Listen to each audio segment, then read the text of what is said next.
Hivi mara mwisho kupima akili ilikuwa lini? Hizo ngonjera zako au hizo talabu zako unamwimbia nani hapa? Wewe.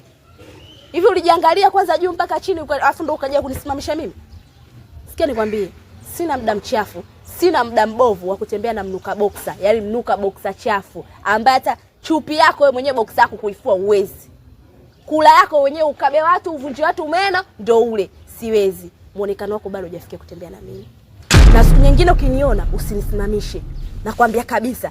Kumbe ndo maana mnachikaga ovyo kama mnawashwa. Nisha.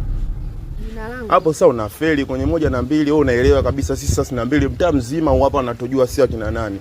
Alafu dakika za mwisho sasa na 2 akataliwi, tunachekelea tu. Sikia nikwambie, kujulikana kwenu mimi ninanihusu nini? Hapa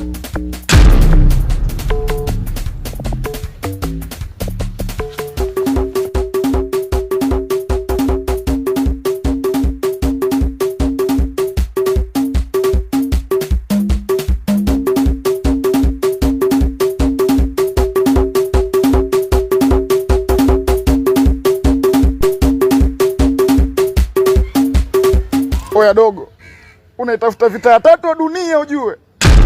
Alafu mimi sipendi atoke hayo. Yule ni binti yangu.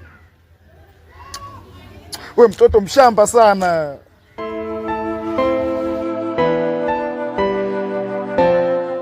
We bigi vipi hi? Oa, kumbe ninayosikia mtani kumbe kweli omboye. Kumbe ndo yale jogoo kamsao mwanae ujue anampanda tena. Oa, sema hapo kwenyewe baridi tu. Oa, sasa na 2 wachekelea Oa, hapo kwenyewe. Oa, mtoto wako mimi nitampata tu afu wewe mwenyewe poa tu.